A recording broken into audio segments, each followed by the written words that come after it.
क्या कर रही हो? बुरेक बना रही हूँ। आटा लगा हुआ था।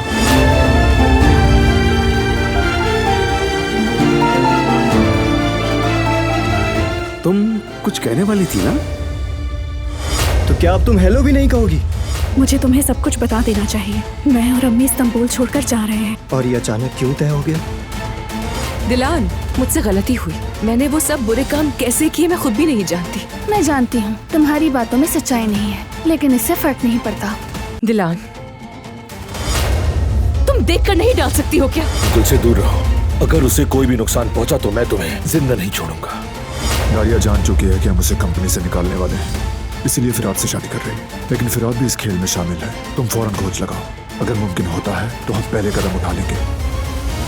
वो कहानियाँ अधूरी जो न हो सके कि पूरी, उन्हें मैं भी क्यों सुनाऊं, उन्हें तुम भी क्यों